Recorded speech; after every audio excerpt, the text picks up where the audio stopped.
guys, to another Friday Gamer Log. As usual, I'll be talking about the games that I've been playing, games that will be coming up here in the direct future for YouTube, and any games I would like to buy or have bought. So, without further ado, let's get this thing started. Alright, as far as Animal Crossing is concerned, it's been mostly the same old as usual. Been selling fruit and fossils for a little bit of extra cash, and just trying to complete the catalog and everything. I had another visit from Pascal. I had to search around quite a while to find a scallop to give him because I didn't have one in backup like I usually do. Turned out that I just got a ship part that I already had, but oh well. Still nice to see him again, I suppose. I played Animal Crossing with my friend Seth, and we traded some items. I had a few items held onto for him that he needed for his catalog. I told you all last week in last Friday's Gamer Log that we reunited the cats Katie and Caitlin. Well, he got the item for reuniting them, and he let me pick it up so that it went into my catalog. After that, we ran around his town and plucked all the weeds and everything because he hadn't played Animal Crossing for a little while. So we got all those plucked and everything. I got my side of the town plucked before he did. We divided to pluck all the weeds and everything. I got my side done before him, and so I decided to snoop around his house. This is his living room. He has a lot of the gorgeous stuff from Gracie Graces. All the gorgeous stuff I got from my catalog, and I gave it to him for his catalog, and I let him keep the items. He kept what he liked and sold what he didn't like. Everything else that's not part of the gorgeous set he got for himself on the main floor. Here's his basement. I love the Master Sword. He has the same basement theme as I do. He has his stuff rearranged a little differently. His basement looks a little more organized than mine does, but I have a few more items than he does in my basement. Here's his second floor. Nothing to it just yet, but I'm sure he'll do something with it eventually. I suggested putting lucky items on that floor. Here's his bedroom. He has the gorgeous bed, again from the Gracie Grace Gorgeous series and everything. So it was nice to do a little bit of Animal Crossing with him. This is the item that me and Seth got from Katie and Caitlin, the music box.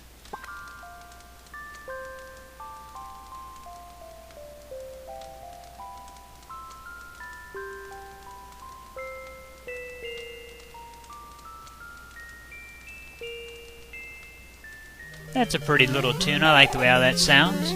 I did a little bit more work in Super Mario Bros. The Lost Levels. For my fourth file, I used Luigi.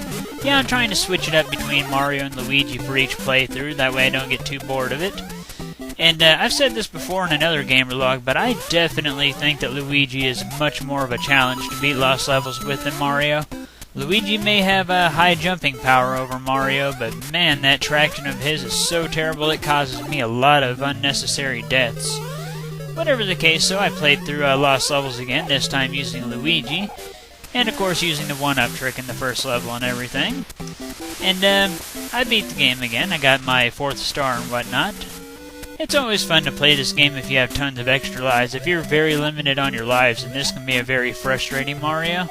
I've beaten this game once on the All-Stars version, and every other time I've beaten it, I did it here on the Virtual Console NES version, which I'm glad that they released the NES version on the Virtual Console, because I like playing it all 8-bit style and everything. And once again, I made my way to World 9-1, and tried to make my way through that a little bit. I still have yet to make it past World 9-1. Man, it's going to be a great day whenever I finally get past World 9-1. I've been to this world 4 times now, and every time I've died in the first stage of World 9. But like I said, I'll make it past this world eventually. It's just nice that I've gotten to see it quite a bit. The thing that killed me was a little ways into the stage, about halfway into the stage, I'd guess. It was a Hammer Brother. I didn't remember that Hammer Brothers could jump so high. And one of the Hammer Brothers jumped right up and got me, as you just seen right there. I still like how the Hammer Brothers platforms are corals. But like I said, I have 4 stars now for Super Mario Bros. The Lost Levels. Can't wait to get 24. As far as Mega Man X Command Mission is concerned, I did a little bit more work in that. I'm mainly just continuing all the side quests and returning to various areas to collect any items that I didn't get before. Right now, I've been focusing on going through the Eternal Forest. I'm going to go through every path that I can go through in the Eternal Forest. I went through the longest one and fought the Belladonnas, or whatever they're called. I forgot their names, these guys. fought them again, but they went down really quickly to Ultimate Armor X and Absolute Zero. Ultimate Armor X looks really awesome in this game. I really like the way how his Ultimate Armor is in this game. So badass looking. Of course, Absolute Zero is also really cool looking. I like the way how he looks like a bat all of a sudden and he gets those big wings. I had to go through quite a bit for those hyper modes, but it was really well worth it because they are very powerful and they saved me a lot of frustration. I did a little bit of work in the Eternal Forest whenever I last played a Command Mission. The last time I played Command Mission was back in November of last year, so it had been a little while since I got back to Command Mission. And like I said, I did a little bit of work in the Eternal Forest, but I didn't remember how much. I've also been deploying units and leveling them up and whatnot. Some of the units have been getting leveled up, others of them have been getting destroyed. I've also been taking the time to get the last of the units that I can deploy rescued. There were 3 of them that I never rescued, so I found out who they were. I also found this sub-tank part whenever I was looking around for Reploids that I could rescue. I knew that I was missing at least one sub-tank part because I was only missing one part to a sub-tank, and I found it here and I was so happy. That's whenever I found another one of the Reploids that I could rescue in that same general area. So that was nice. I only need to rescue one more Reploid, then I have all of them back, all the units that I can deploy.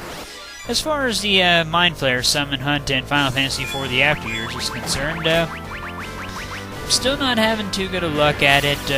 As I've said before, I will get it eventually. I keep on trying. I put a little bit of time into it every day. But we will get it eventually. I've also put a little bit of time into Theodore and Kane's Challenge Dungeon. I kind of forgot that I was doing that. That's why I hadn't been doing that very much. But I started going through the Challenge Dungeon. I do one run through the Challenge Dungeon before I start Mind Flayer hunting, and then one run through the Challenge Dungeon after I do my Mind Flayer hunting. The reason why I'm doing that is to try to get all the good equipment for my party and everything. But I haven't been having too good a luck at that either. I keep getting crap items from the challenge reward. Whatever, I'll get all that finished eventually as well. As far as the all-color mage run of Final Fantasy V is concerned, I made a lot of good progress on it. I entered the Void, and that's whenever I started going through a series of... It's like a big maze that has several different areas that you've been through connected to each other, like how I went from the ship to the desert, then I go from the desert to the ancient base and all that stuff. Before I could get too far into the big maze, I seen all these evil creatures show up. That's kind of a forewarning at how many bosses you're going to be fighting through this little maze here. You have to fight every one of those creatures in the maze. So I made my way through the maze quite a bit, got through the ancient base area and went through the Phantom Village. Time was frozen in the Phantom Village, so I couldn't talk to anybody. Then I made my way through the forest, which is whenever I fought my very first of all those different creatures and everything. This boss wasn't too bad. It casted Reflect on itself eventually, but as usual in those situations, I just cast Reflect on one of my warriors and then cast spells on that warrior with Reflect to hit the boss. So, it worked out really well. This boss didn't take very much to kill. Fairly easy, especially whenever you have such powerful magics. But anyway, after I finished that boss off, I kept making my way through the maze even more. I came across Omega, but I made absolutely sure to avoid him at all costs. I didn't think that I would be ready to fight him. I might fight him in another run, but for now, I didn't really think that I wanted to. I made my way through the maze and opened up this book. That's whenever another boss battle started. This boss battle is similar to the one that you do in the ancient library in the first world before you meet up with Mid. Once again, this creature is also weak to fire, just like the boss in the ancient library is. So he went down really easily thanks to so many mages with fire magics. And I think that he's also weak to holy, which the white mage also had, of course. Whatever the case, so that boss went out really easily as well, nothing to it. That's whenever I continued to make my way even further, then I met up with this guy who is a Master Blue Mage, and he can use every single blue magic spell in the entire game. He wasn't too hard to take out either, again with such powerful magics. I was hoping that I'd learn the blue magic spell 1000 Needles from him for Faris, because that's the only blue magic spell that she doesn't have. But I never did end up learning it, but that's okay, because at this point in the game that spell isn't anything too special anyway, so whatever. Still would have been kind of nice to have gotten it. After defeating that Master Blue Mage, it opened up a save point for me, and I used a cottage there and healed up. That's whenever I moved on in that exact same room and I found my next boss already. This boss, just like all the others, went down really quickly to such powerful magics. I figured that this run would be a lot harder, but it wasn't too bad actually. A lot of powerful magics help destroy a lot of these bosses fairly easily. But like I said, I destroyed this boss in a fairly short amount of time. Destroyed it with Mind Blast, I like that. But after I destroyed that boss, I made my way forward in that same room. That's whenever this lady came out of the cellar and gave me a kiss. Then she just kind of ran off, kind of weird. After she did that, I took the time to fight all those sages who were actually enemies in disguise. I fought those sages and opened up the treasures, but it turned out that it just stuck for the dancer class, so it wasn't worth my time at all. I was hoping that I could get something good out of it, but oh well. After that, I made my ways a little deeper into the castle. That's whenever I came across this guy, who turned out to be the lady who gave me a kiss of death. Then another boss battle started up, and once again this boss went out, thanks to such powerful magics like Holy and the level 3 magics and stuff like that. So yeah, not much trouble at all. Directly after destroying this boss, I made my way to the roof of the castle in this big maze and everything. And once again I encountered yet another boss. And I remember this boss being a lot harder, because the last time I played through this game, I played through it with a friend, and this boss gave us the game over. Then the second time we fought him, we only won because we had a Mystic Knight who had shell casted on him, and he was using the drain the drain spell on his sword, so he kept healing himself. But this boss was easy. It didn't give me any problems whatsoever. Very easy, once again, thanks to such powerful magics.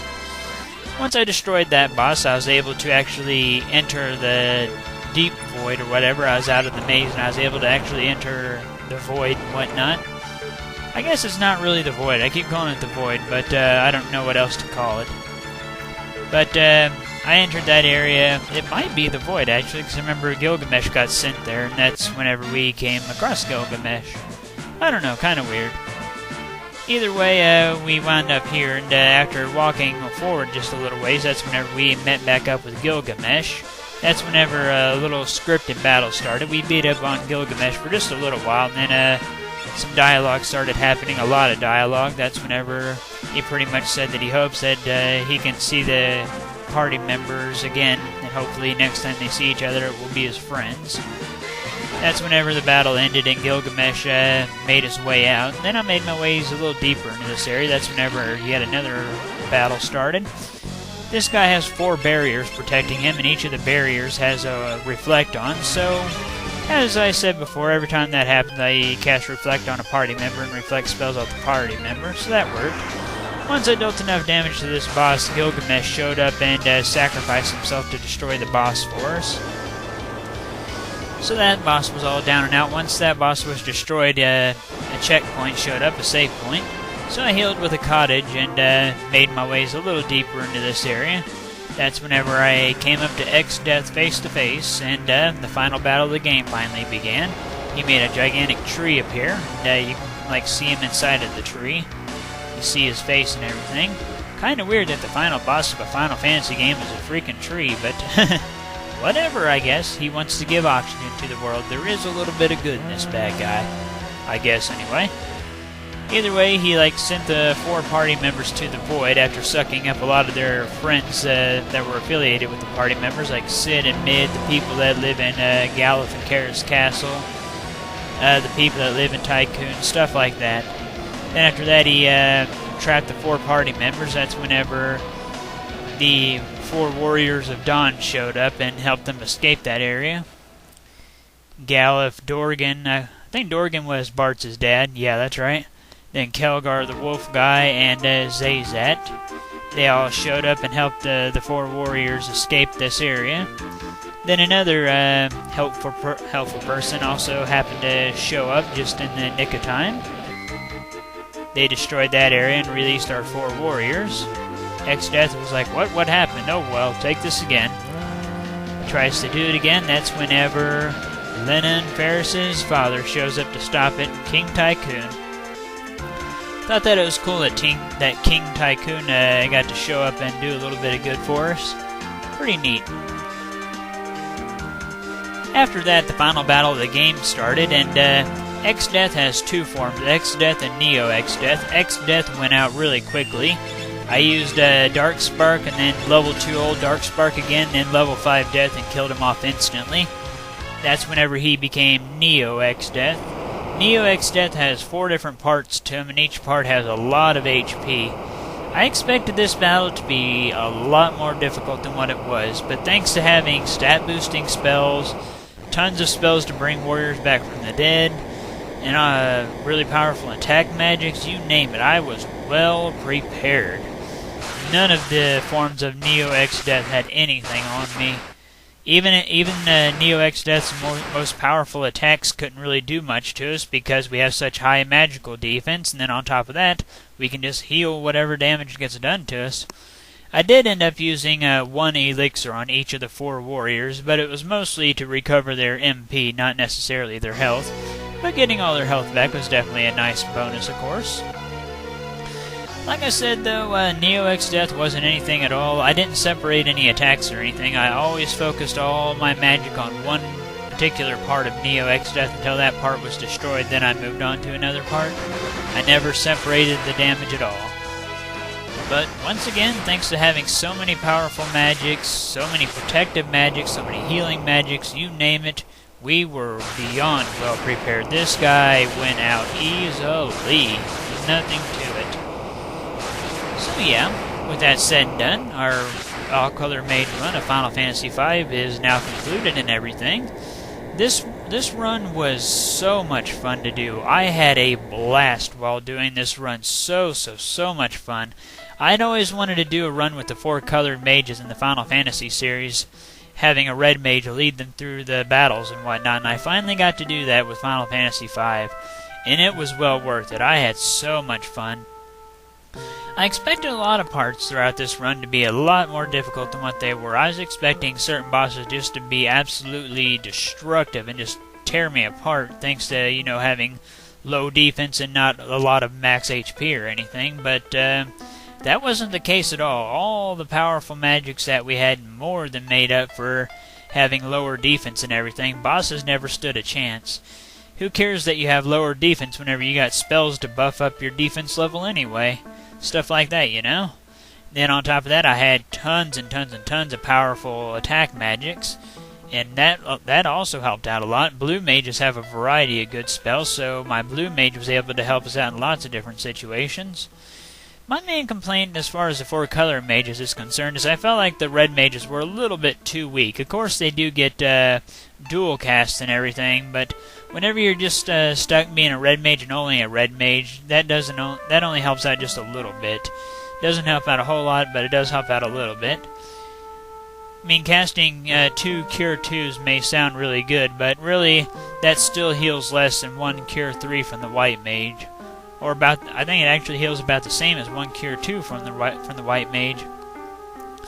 But at least the red mage gets to equip some decent armors and weapons, so at least that makes up for it and everything. But I did feel like the red mage here in Final Fantasy V was a little bit too weak. But otherwise, this was still an incredibly fun run to do, and I plan on doing another variation of this challenge because there are still some mage classes here in Final Fantasy V that I didn't get to use throughout this run.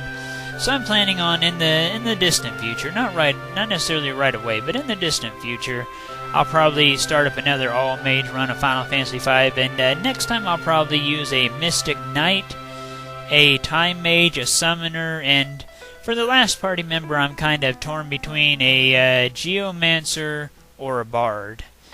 The reason why I'm considering Bard is because whenever you look in your magic lists, his songs are listed there, so it makes me kind of think of him as a mage of sorts. And on top of that, I've never actually given a Bard a chance. I've always just thought that they sucked really bad, which I still think that. I really don't care for Bards. I think that they suck pretty bad. So I'm thinking about giving a Bard a use in my next all-mage run of Final Fantasy V, just to see if I can prove my opinion wrong, see if it gets changed and I actually like Bards a little bit. But to me, it seems like you can pretty much do anything that a Bard can better with a certain color mage.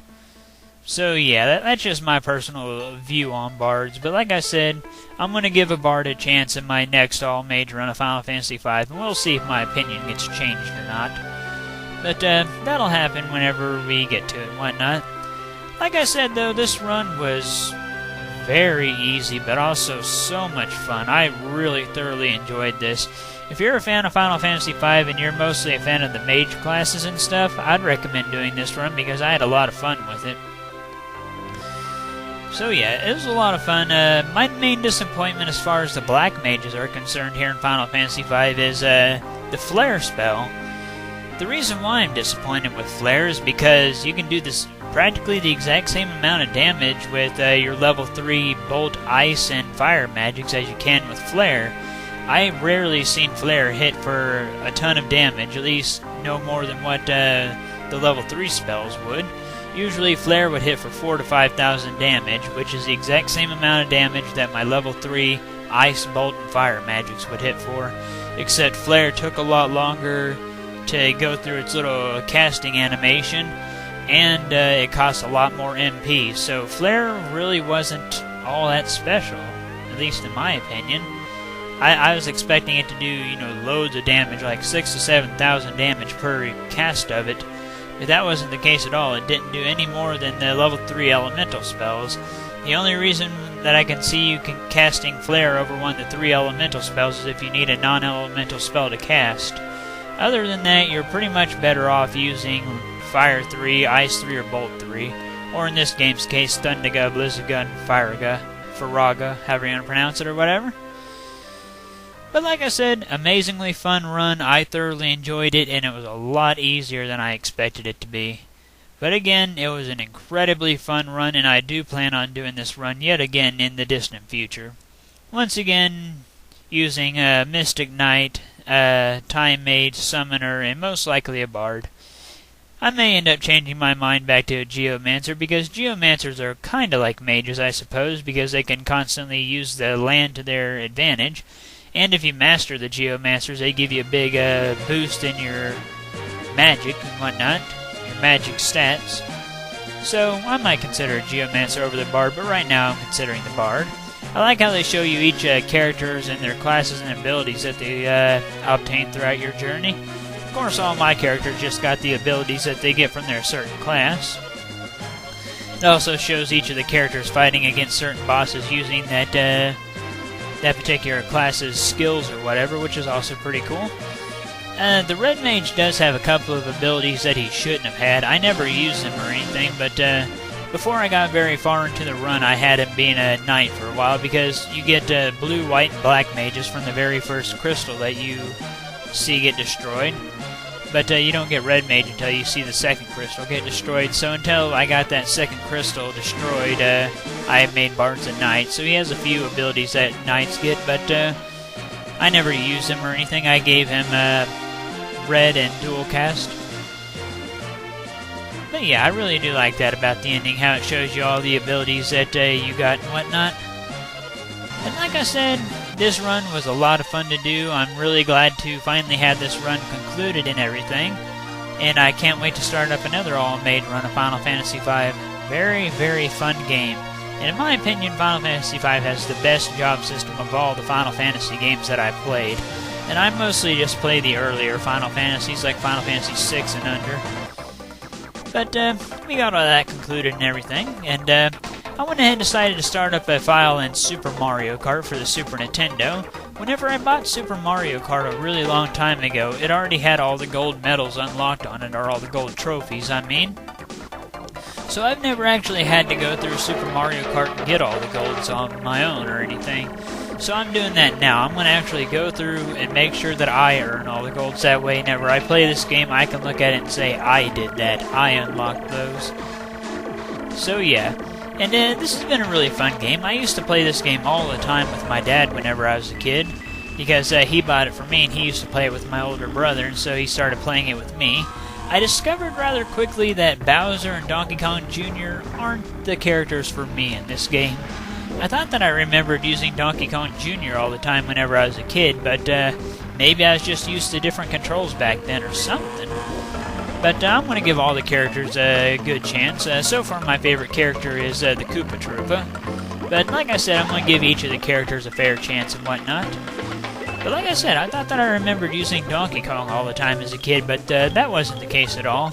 So far, I've went through all the cups in 50cc. I've went through Mushroom, Flower, and Star cups in 50cc and gotten gold in all of them. I used the Koopa Troopa throughout the Mushroom Cup. I used Bowser throughout the Flower Cup. And I used Donkey Kong Jr. throughout the Star Cup. I probably won't be using Bowser or Donkey Kong Jr. at all anymore while I go through the rest of the cups and the other CCs. I might still use them if I play the battle game with friends in the future or something, but other than that, I'll stick to other characters. I also decided to go ahead and do a playthrough of Teenage Mutant Ninja Turtles 2 Back from the Sewers. This is my first run that I've ever done of this game. I played through Follow the Foot Clan a while back for the original Game Boy as well. And I gotta say, I enjoyed Follow the Foot Clan a lot more than I enjoyed this game. I actually really enjoyed this game up until about probably the third stage. This game was a lot of fun. I like the boss roster. That's still one of my favorite things about it. All the early Ninja Turtles games had really good boss rosters. I didn't quite know what to do in the bonus game here until I seen pizzas appear. Then I knew immediately I was supposed to start collecting them. But I enjoyed this game up until about the third level. The problem that I have with this game is that it has unfair difficulty, in my opinion. The thing is, it plays alright up until about the third level. Once you get to the third level, the game starts throwing endless swarms of enemies at you. And I mean infinitely spawning Mousers coming at you from the front and back. It gets really old really quick. Then they start adding in the spy cameras and various other enemies on top of that. And it just gets really old super quick. So, I don't really see myself doing another run through this just for fun. I probably will take it with me on road trips and stuff like that and play a few stages of it, but I don't really see myself playing through this game again at home. If you lose a turtle, you gotta do a rescue game, which I discovered. I was actually kind of surprised to see Rex 1 from the TV show make an appearance in any of the Ninja Turtle games. This was one of the little clones of Rex 1. For those of you who don't know, Rex 1 was created to be like a police robot. Then he got cloned, and that was one of the evil clones. But here's the third level. This was around the time whenever I stopped enjoying the game because of all the endlessly swarming Mousers, endless spawning Mousers, I mean. Then, of course, you have to fight the regular stage enemies like the foot soldiers and stuff like that while you're dealing with the endless swarm of them. And it just gets old really, really, really quick. And I probably game overed at least 6 times as I went through this game. I expected Krang to be a lot harder of a boss, considering, you know, that in the TV show he's supposed to be just as powerful as Shredder. But here in this game, Krang is a total pushover. He wasn't hard at all either time that you fight him. You fight him twice. At the end of the third level and at the very last of the game, the very final boss of the game is Krang. And he was really easy both times that I fought him. This game did have some fun parts, like this spot right here, running down the giant hill and doing flips over the boulders. And like I said, the first few stages were a lot of fun, but from about the third stage onward, the game got really cheap with enemy placement, and endlessly spawning enemies got really, really old really quick. Like I said, I game over quite a bit whenever I was playing through this game. As a matter of fact, I almost gave up on playing through the game. I got all the way to the 6th stage. I game over probably twice throughout the 6th stage. The 6th stage is the last one of the game. I about gave up. I about said screw it. I was getting tired of it. Then I decided, no, I'll give it one more run through. I'll give it one more try. We'll see how it goes. And that one last chance that I gave it was the time that I beat the game. Thankfully, it got old really, really quick. I lost patience really quickly with all this. But, like I said, I don't plan on going through this game again anytime by myself, just playing it at home. But if I'm on a road trip or something, I'll probably take it with me and play through a few stages or something, because it's not an absolutely terrible game. It is certainly pretty fun. I would say this game was an utter piece of crap if it didn't give you infinite continues, but the fact that it does give you infinite continues gives it a good positive in my book. If you didn't have infinite continues, I would absolutely hate this game, I guarantee it. And you gotta figure this is also my first run, so it might be one of those games where once you learn the enemy placements and you learn how to handle everything, then it gets 10 times funner. But as of right now, I really don't care much for the game, and it's just going to be a road trip game for me because so many cheap enemy placement areas just kind of drive me away from this game. I did like the music and the boss roster of the game, though, and I like how you can pick a different turtle to go into each stage with. That was also a lot of fun. But like I said, cheap enemy placement really ruined the game for me. It made it an unenjoyable experience for the most part. But like I said, I stuck with it until I beat the game. It did have a few cutscenes throughout the game as well, like this one right here. You managed to come across Krang again, then you try to get him, and he attacks you from behind. Then you fall down, and they manage to save themselves. Pretty cool little cutscene, I guess. But I kept making my way through the game. Like I said, I about gave up by the time that I got to the 6th level, but I decided one more try, and I'll give up if I game over after that. And thankfully, I managed to beat the game on that one last try that I decided to give it. And, yeah, like I said, not exactly an easy game, but it's also not an utter piece of crap, but it's not really the greatest game around either. I'd definitely say it's a below-average game, but not an absolute piece of crap. The only problem that I truthfully had with it was the really cheap enemy placement all over the place, and the fact that Krang was really easy whenever he's supposed to be like one of the most powerful characters in the Teenage Mutant Ninja Turtles universe. But like I said, incredibly easy, especially for the final boss. He pretty much just jumps around and causes earthquakes, and you gotta kick him in the android's face. Really easy. Kinda like the ending. You see him get sucked into like Dimension X or something. Pretty cool. Like I said, though, I'd definitely say this was a below-average game. Definitely not something that I'd just be like, hey, I want to play that right now. Definitely is probably just going to be a road trip-only sort of game for me. Which makes me sad to say that because I absolutely love the Ninja Turtles in their video games, and I don't know, maybe I was just expecting too much from this or something. But that cheap enemy placement definitely made it a really terrible experience for me. It really made me rage really bad. Like I said, I game over probably 5, 6, maybe even 7 times throughout the course of the game, and I almost gave up on it. But I'm really glad that I didn't give up, and I'm really glad that I stuck with it and I beat this game, because I am really happy to say that, and I did feel really accomplished for beating the game. But like I said a few times already, this is mostly going to be a road trip game for me. And maybe, who knows, maybe whenever I go on my next road trip or something, if I play through it, I might enjoy it a little more since I played through it once already and I know the game a little better now. But, we'll just see what happens. But as of right now, this is definitely a below-average game for me. It gets like a 2 out of 5. Not a really horrible game, but certainly not the best one around. I also decided to start a file on Metroid 2 Return to Samus for the original Game Boy. Of all the earlier 2D Metroid games, this is the only one that I never actually beat. Mostly because I always got lost. I never knew where to go. I'd play a good ways into it, then I'd be like, okay, have I been to this area? No, yes, maybe, I don't know. So what I decided to do is I decided that I'd use a map for this playthrough. I made my ways into the area and came up to this path split. I decided to go left first. That's whenever I came across my very first Metroid. You got to destroy 39 of them total. Right now I've fought nothing but Alpha Metroids. And I destroyed this Metroid. I did a really bad job on him. I was still getting used to the controls of the Super Game Boy at this point in time. But thankfully there was a missile recharge and a health recharge right after that Alpha Metroid. I always used a little movie theater background in the Super Game Boy. After I destroyed that Alpha Metroid, the area started shaking, signaling that like the acid had drained down a little further so I could make more progress into the planet. So I did that, and I made my way back to the path split and decided to go right from here. And I kept traveling for a little while. That's whenever I came up to my first big item of the game, which happened to be Morph Ball Bombs, or just Bomb as they call it here in Metroid 2. I really like the little item God theme that you hear here in this game. It's one of my favorite renditions of that theme. I tried to bomb the floor and get those missiles, but it didn't work for me, so I just went ahead and moved on and didn't worry about getting them for now. So I moved on a little ways and discovered a few more items and whatnot.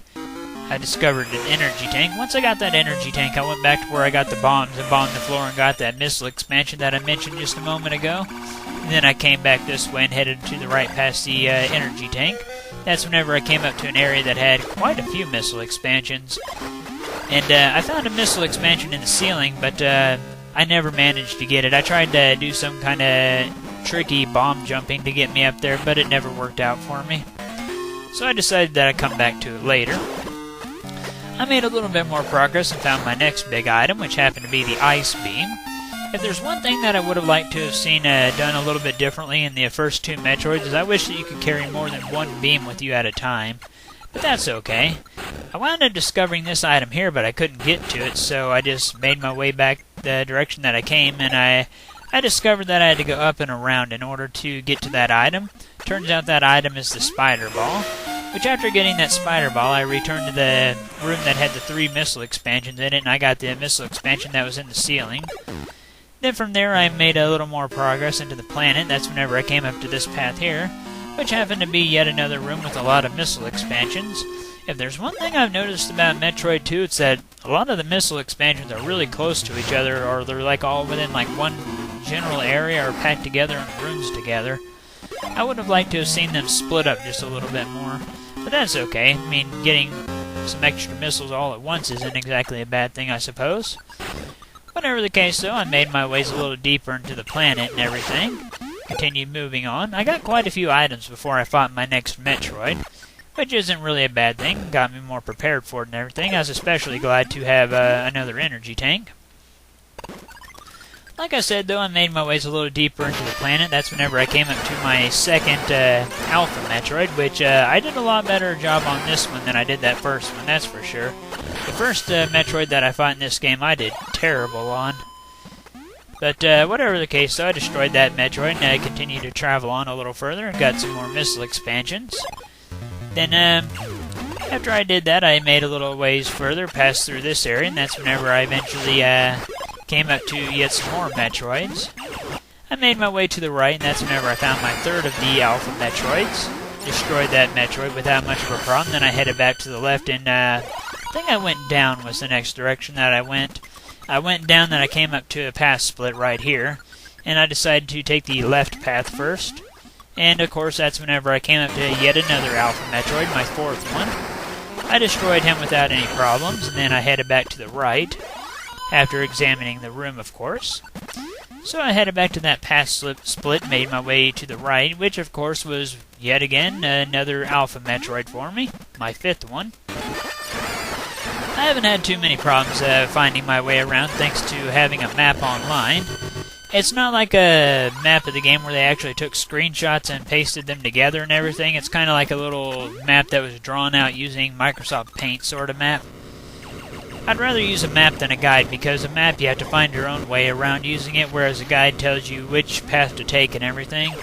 And to me, I'm just kind of pretending like the map that I'm using online is actually an in-game map. It feels more fair that way to me, because Super Metroid and Onward had in-game maps, and I feel like this game should have one too. Whatever the case, so I made my ways a little deeper into the game, and I found my sixth Alpha Metroid. Or was that my seventh? I think that was my seventh one. Yeah, it was my seventh one. But after destroying that Metroid, I made my ways a little further again. Before making my way onward to the next Metroid, I seen that there was a missile expansion here in the ceiling, so I bombed my way up there and got the missile expansion.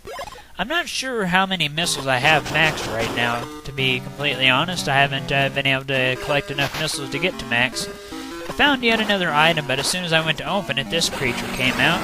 It took me a few minutes to figure out how to fight it, but I eventually discovered that you had to shoot it, make it jump, and then whenever it comes out to attack, you're supposed to lay bombs right before that. That way it'll take damage from those bombs.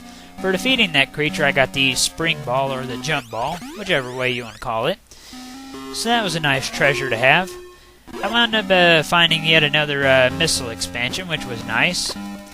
And I kept making a little bit more progress. That's whenever I came across another Metroid. I seen this one hatch, but it just appears to be another Alpha Metroid to me. I don't see anything too terribly different with it. Whatever the case, though, after destroying that Metroid, I made my ways even deeper into the planet and everything. destroyed the floor, and kept on moving. I eventually found this little path here, and I went to the right first. After going to the right, I found yet another room with plenty of missile expansions. I collected all the missile expansions, and eventually wound up going to the right. Or, I think that was the direction that I went. Heck, I don't remember now. Dang it. I remember that I was climbing up an area, and I shot some blocks and went through a wall. And that's how I wound up finding even more upgrades. This spot right here. I shot my way through those blocks and went through the wall. That's whenever I went down and I was able to get all those other items that I couldn't reach before. But, yeah. Before I got all those items, I got the high jump boots, which was pretty nice. Having extra jumping power isn't never a bad thing. I always thought that the high jump boots had a strange overworld sprite. But, whatever, I suppose. After I got the high jump boots, I went through the wall back there, and that's whenever I wound up at this area with the energy tank. I now have 2 energy tanks, and I got another missile expansion, which is always good. After I got all that stuff, I made my ways a little further yet again. That's whenever I came up to this spot. And I used some missiles and went through this doorway here, and that's whenever I found yet my next big item, which happened to be the wave beam. Wave beam is always pretty cool. I'm not sure whether I like the wave beam or the ice beam more in this game. But I saved and quit right after I got the wave beam. And Metroid 2 has been a lot of fun. Like I said, I've never beaten it mostly because I always got lost. A friend of mine has been trying to get me to play Luigi's Mansion for a really long time, and he just got Luigi's Mansion Dark Moon for the 3DS for himself, so I figured, you know, why not? I'll go ahead and give Luigi's Mansion a chance. I didn't really know what to do at first whenever I got to the mansion. I just kind of walked around until I eventually found a ghost. That's whenever Professor Egad showed up and tried to suck the ghost in using the Poltergust 3000. But until that, I just kind of wandered around, didn't really know where to go and everything. My only real complaint to this game so far is the inverted controls for the vacuum. I'm used to having inverted controls for certain things, but controlling a vacuum is not one of those things. So that was a complaint of mine for a little while, but I've gotten used to it by now, so it's not so bad. But like I said, I started up the game, I wandered around for a little while, not really sure where I had to go. That's whenever I eventually seen this little key here, and then a ghost dropped it, so I picked up the key. The ghost flew through a doorway, signaling, of course, that I needed to use the key on that door. So I did that, and after going through the door, that's whenever I met up with Professor Egad after he scared off a ghost. And after talking to Professor Egad for a little while, he gave me the Poltergust 3000, which, like I said, took me a little while to get used to the controls for it and everything. He also gave me the Game Boy Horror, of course. Here's a little scene where Luigi gets freaked out. I love the scream that Luigi does whenever he gets really frightened. From what I've heard, Professor Egad is supposed to be like in his 20s or something. He's supposed to be really young, I think somebody told me that. He looks really, really old. But, whatever. Like I said, though, after he scared off the ghost, or failed to capture it, I guess, we went back to his place, and he gave me the Poltergust 3000. After getting the Poltergust 3000, I practiced for it a little bit in the lab where Egad is at, and then after I thought that I was ready, I headed back for the mansion. I wandered around for a little while in the mansion, and mostly captured some smaller ghosts for a little while, just to continue to get some practice. Like I said, the hardest thing that took me to get used to was the inverted controls for the vacuum. I love the music that plays whenever you talk to a toad, that do-do-do-do-do-do-do-do. Reminds me of Super Mario 64. Eventually I came across the father ghost, the father of this family, and I caught him without too much of a problem or anything. He went down really easily. Which, of course, after destroying the father ghost, the lights came on in the room and a chest was left behind. So, of course, I opened up the chest and got what was inside. It turned out to be a key. After getting the key, the game told me to go down the hallway to the door at the end, so I did that, and that's whenever I came up to yet another ghost. I really like that this game actually tells you this key goes to this door, you need to go here next. It really helps out with finding your way around the mansion. But I always heard that this game was fairly short for a GameCube game. I heard that you can beat it in like 5 hours or so. Which I'm not complaining, not necessarily a bad thing. I'm enjoying this game a lot. It seems to have a lot of replay value as well. After defeating the Father Ghost, I made my way down the hallway. That's whenever I came up to the Mother Ghost. I found out how to make her show her heart fairly easily. You had to pull the curtains back and get a bit of wind going into the room. Why that would affect the ghosts, I don't really know, but whatever. But I caught the Mother Ghost without any problems or anything. After defeating the Mother Ghost, just like after defeating the Father Ghost, the lights came on and a treasure chest appeared. After getting the key inside of the treasure chest, it signaled me to yet another room in that same hallway. So I went to that room, and it turned out to be the baby's room. After messing around for a little while, I wound up hitting the baby in the face with a little bouncy ball, and that didn't exactly seem to make the baby too happy, as it started up the first boss battle of the game. At first, I wasn't too sure of what I was supposed to do in the boss battle because I didn't see any of the bouncing balls around that I hit the baby with at first. Instead, I thought that I was supposed to suck in those rocking horses and use those in some kind of way, but that wasn't the case either. This baby has a really creepy scream.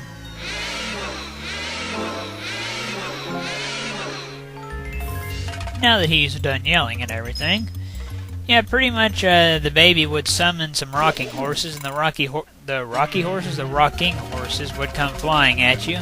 You just had to avoid getting hit by the rocking horses.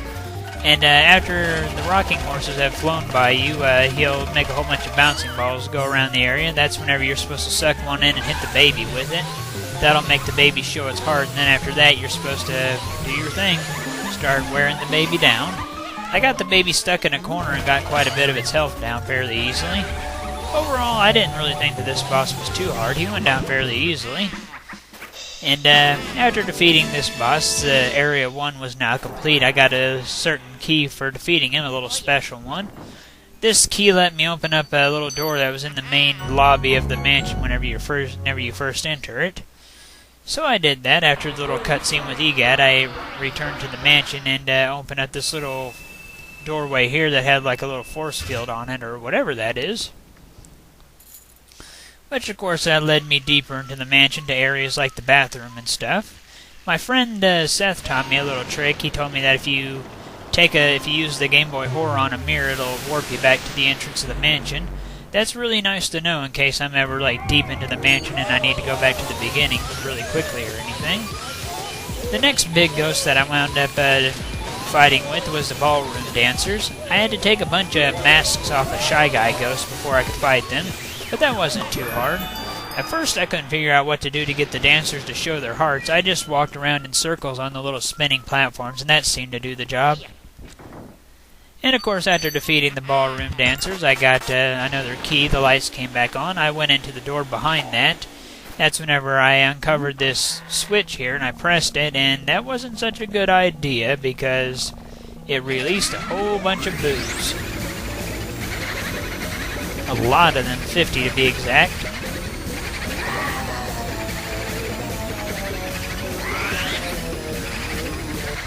Yep, and of course King Boo had to show up. They happened to notice that Luigi had the Poltergust 3000 and they ran off. After doing that, I hadn't caught any more of the big ghosts, but I did focus a little bit on catching some of the boos. At first, I wasn't too sure if it was actually important to catch all the boos, like I didn't know if it was required in order to beat the game or anything. At first, I thought that it was just kind of something to do just for collection's sake, just to say you did it. But I asked my friend Seth if it's vital to beat the game, if it was vital to catch all these guys in order to beat the game. He said that yes, you do have to capture all the boos in order to beat the game. So I made it a little more important to search around to catch some boos. So I just kind of went around. A few of them escaped me the first time that I fought them, but I wound up finding them again, and I caught all the boos that escaped. So that's good. So far, I've collected a pretty good amount of money. I'm not really making it a big deal to collect a lot of money, although I am vacuuming practically everything. Anything that I think might have money in it, I vacuum just because. But I'm not too terribly worried about collecting money. But I do it sometimes, here and there. So far I've collected 10 boos total. I really like how each boo has its own name, like Game Boo, Kung Boo, stuff like that. I really like that they gave each of the 50 boos their own name. I eventually came across a fortune teller, but I couldn't do anything with her just yet. I went into one of the nearby rooms near her room, and I fought all the ghosts in it, and that's when all the lights came on and a treasure chest appeared. Inside the treasure chest was a flame medallion, or a fire medallion, whatever it's called. After getting that, a boo showed up. I caught the boo, and I kept on moving. Like I said, I got 10 of the 50 boos, which isn't too bad. 1/5 of them already. Now, I was wondering whenever I'd be getting the elemental medallions and everything. I'm glad that I got one of them so far. But this has been a really enjoyable game, and I really look forward to playing even more in it, even if it does end up being a fairly short game. But I saved and quit after I got my 10th boo. I also started a file on Super Mario RPG for the Super Nintendo. I haven't played this game in years and years. It's been a long time since I played through this game. This is one of my favorite Super Nintendo games. I remember seeing this at the local video game store whenever I was a kid and just went nuts. I had to get this game. And it was well worth it. I played through it a lot as a kid. And like I said, it's been years since I actually went through this game, so I decided that it was time for me to go ahead and start another file in this. And I did that. I went ahead and got the game started up. Bowser kidnapped Peach, just like in your traditional Mario game. And of course, just like in your traditional Mario game, Mario heads there to rescue her. And I avoided most of the enemies throughout Bowser's castle. The only battles I did were the forced ones. There isn't really any point to doing the random encounters in Bowser's castle because you don't get experience for them. But I did my first battle of the game against Bowser, my first boss battle of sorts. In this battle, you don't actually fight Bowser himself. Instead, you have to hit the chain behind him, and it makes that chomp drop the chandelier. And of course, Bowser returns the favor. But no worries, because that doesn't make Mario flinch at all. Actually, I kind of guess it does, since he's just rolling around. Mario still manages to save the day and everything. This game has some of the very best graphics on the Super Nintendo. And that's really, really good. And it has a very interactive battle system. Overall, Mario RPG is one of my favorite RPGs of all time. Really, really good game. And of course, Mario bounces off of Bowser's head, which gets him enough airtime to get him all the way back up to Princess Peach. But before he can rescue Princess Peach, an earthquake starts happening. Everything starts rumbling and shaking and everything. And that's when you get to see pretty much the title screen of the game. You see the Star Road up in the sky gets shattered by a gigantic sword. The sword crashes into Bowser's Keep. Then you see all the stars scattering around all over the world and everything. Which, of course, is why this game is called Super Mario RPG Legend of the Seven Stars. Find it kind of interesting that they're just now letting you see the title. But, I guess that's kind of what Square does with their games. Even Final Fantasy, they do that in some of those games. Whatever, though. Not a big deal. The earthquake that happened in the castle sent Mario flying from Bowser's Keep back to his house. Kind of like how you actually see Bowser's face on the mountains underneath where his castle is at. Upon dropping into Mario's house, a Toad just happened to be waiting there. The Toad was sent there to pick up Princess Peach, but whenever he gets there, he realizes that Peach wasn't there anymore. And so he asks Mario to go back to Bowser's Keep and rescue her. I love how there's another outfit of Mario's hanging right next to him there. But whatever the case, though, I returned to Bowser's Keep. That's whenever Mario noticed the gigantic sword in the castle.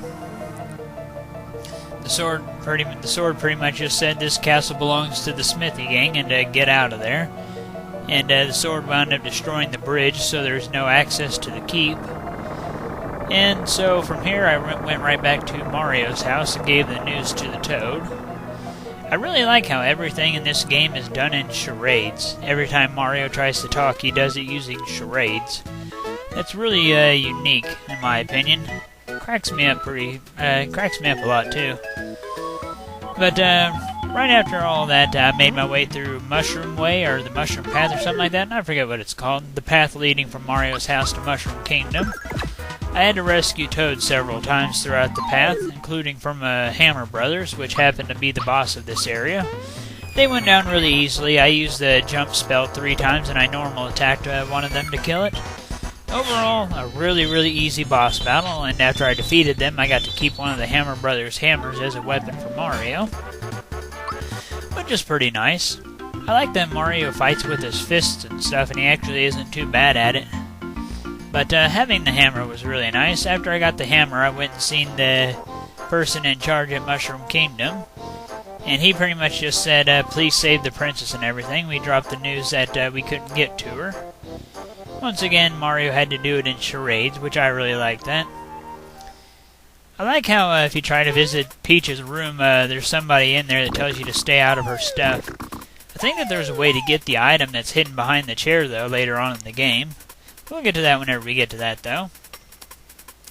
After talking to the Chancellor, he told me to go see the guard at the vault and take the treasures that were in there.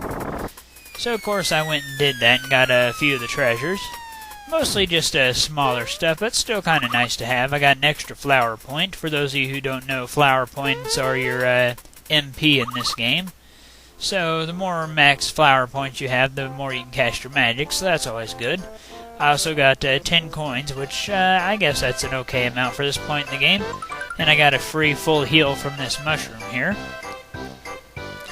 After I got all the treasures in the vault, I left the castle. That's whenever I seen that crocodile running away from this character here. This guy's name is Mallow. Mallow was sent to the Mushroom Kingdom to pick up something for his grandpa from Tadpole Pond. But right as he got to the Mushroom Kingdom, Croco the crocodile stole the money that was given to Mallow to pay for the thing that he came here for. So Mallow started crying, but we talked to him. He calmed down and told us what was going on. And he asked if I'd help him out, which of course I agreed to. So from there we set out. I bought some equipment at the store for Mallow and Mario. Then from there I head to the area where Croco had took off to. I chased him throughout this area until we got to a dead end, which is whenever our next boss battle started. Fairly easy if you have the Fire Orb spell. I really like how you see different card suits right before you cast magic. Kinda neat. But Croco went down really quickly thanks to Fire Orb. Right after defeating Croco, we got the frog coin back, which was the money that was given to Mallow. We also managed to obtain a wallet, which belonged to a guy back in the Mushroom Kingdom. After defeating Croco, a trampoline appeared right nearby where we had defeated him at. And for taking the trampoline, you go right back to the entrance of this little thieves' path right here, which takes us right back to the Mushroom Kingdom, of course. But upon getting back to the Mushroom Kingdom, we found that it had been run over by Shy Guys on pogo sticks. I saved a lot of the townsfolk and gave the wallet back to the gentleman that it was stolen from. I know that if you wait deeper into the game to give it back, he'll give you a better reward, but I like to give it back as soon as I can. I helped a Toad in the castle reach the princess's room safely, which after helping him get to the princess's room, he gave us a flower tab, which I believe is the item that's hidden in Peach's room, and if you pick it up, the lady that's in Peach's room tells you to leave it alone. I think that that's what that is. It's a flower tab, because you see one of the Toads run over there to the chair that the item is hidden behind, then he brings it back and gives it to you. I like how if you use a flower tab, a flower jar, or a flower box, it'll actually completely max out your flower points again, give you full magic. I also returned to the vault and got extra treasure since it comes back, and I talked to the vault guard and he gave us a wake-up pin. I equipped the wake-up pin, then headed back to the throne room or whatever. That's whenever I came across our first big boss of the game, Mac. Mac is like a little dagger. I guess he's supposed to be like a sword, but he looks like he's supposed to be more of a dagger to me. Whatever the case, though, Mac had 4 Shy Guy minions helping him out, but they weren't anything too hard at all. Mallow is pretty much like a black mage, if this were Final Fantasy. He has a fairly weak attack strength, but he has really good attack magics. After defeating Mac, I still had to take out his 4 minion Shy Guys. I defeated his first set that he had, but he summoned a second set. After defeating Mech, I got the first of the 7 stars that belong to the Star Road. I like the music that plays as you get ready to get your next star. That's always a good tune in my opinion. After getting the next star, or our first star for the Star Road, I went and healed up at the end. And I also did a little bit of searching around for some invisible treasure chests. You'll find quite a bit of those throughout Super Mario RPG. I got most of them before I fought Mech and even went to go fight Croco, but whatever the case, though, I've gotten all of them that I can up to this point and everything. After getting the first star, those 2 Shy Guys ran off. After getting all 999 coins back in Melee, it dawned on me that I hadn't yet unlocked everything in my Virtual Console version of the original Smash Brothers. I've unlocked everything on my cartridge version of the original Smash Brothers, but not on the Virtual Console version. The only thing that I have left to do on the Virtual Console version of Super Smash Brothers is get the item switch. And the way how you unlock that is by playing at least 100 versus mode matches. And which is easy enough to do. It shouldn't take me too long to do that. So I put a little bit of time into that. I never did get the item switch unlocked, but I will get it eventually. It shouldn't take too long. As a matter of fact, I might have it by next Friday's Gamer Log. Like I said, it shouldn't take too long. I'm not really sure how many matches I've done so far. I know I've done at least 15 or 20 matches, but just doing like 10 a day or something, it won't take too long to get the item switch unlocked. So I look forward to getting that finished as well. I also did a little bit of gaming with some friends this past week. I did a little bit more work in Mario Kart Double Dash with my friend Colin. We managed to get the golden 150cc Special Cup at last. After getting that, we unlocked a mode called the All Cup Tour mode, which is really cool. That's one of my favorite things ever in Mario Kart. I really like that. I wasn't expecting it. You go through all 16 of the different racetracks that you see throughout the game, all in one go, from one to another. So yeah, that was a lot of fun. After unlocking the All Cup Tour mode, we managed to get gold in all 3 CCs for the All Cup Tour mode, which after doing that, it unlocked the Mirror mode, but we have yet to unlock anything for the Mirror mode yet. I also did a little bit of Mario Kart Wii with Colin. We got online and went and messed around with some people, which is always fun. We only mess with people who deserve it, like people who love to ram others and stuff like that. I also did a little bit of Mario Kart Wii with my friend Seth. I played it with him and his wife Kaylee. They love to pick the Shy Guy Beach stage. That is like their favorite thing to do to me because they know that that stage is like the bane of my existence. I am really terrible at going through the Shy Guy Beach stage. Just all those crabs and the bombs and everything annoy me. But Seth and Kaylee love to pick that just to mess with me. I also did a little bit of Super Smash Bros. Brawl with Seth and Kaylee. Seth was Mr. Game & Watch and Kaylee was Pikachu. I was Kirby in this battle here. That was a little bit of fun to do. Like I said though in past Gamer Logs, it's kind of hard to take Brawls Online seriously, but it is fun to play with friends here and there.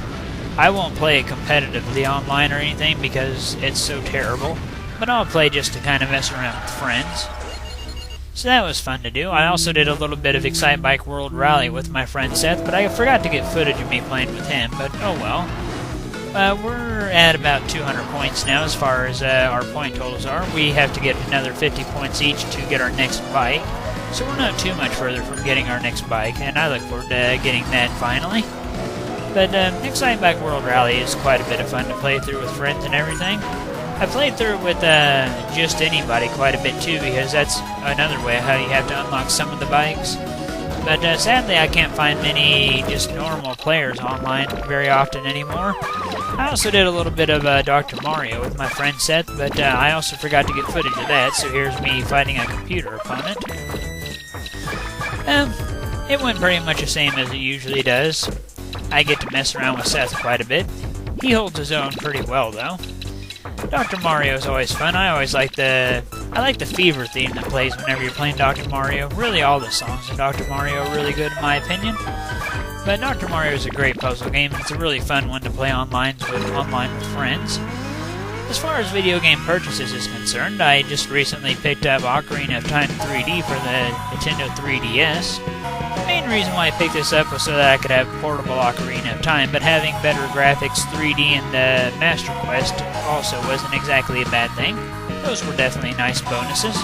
So I'm really glad that I got Ocarina of Time 3D on my 3DS now, that way I can play it anywhere. Alright, time for the question of the week.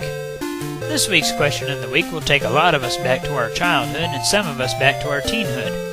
This week's question of the week is, what was the first video game system you ever played? Was it the NES during the 8-bit era? Was it the Super Nintendo, Sega Genesis, Nintendo 64, PlayStation? Or was it a more obscure system like the TurboGrafx 16? What was the very first video game system you ever played? And don't forget that if you'd like to submit your own question of the week, feel free to via PM. Any questions submitted through comments won't be included in next Friday's Gamerlog, so be sure to message your question to me. So yeah, that's pretty much everything that I've been up to. I started a lot of new files in a few games that I had never beaten before, as well as a couple that I have beaten before, like Mario RPG. It's been long overdue. I've been wanting to do a playthrough of that for a while now, and I'm glad to have one started. So yeah, that's pretty much everything that I've been up to and whatnot. And well, that is it for this Friday's Gamerlog, and I'll see you guys next Friday. Thank you for watching.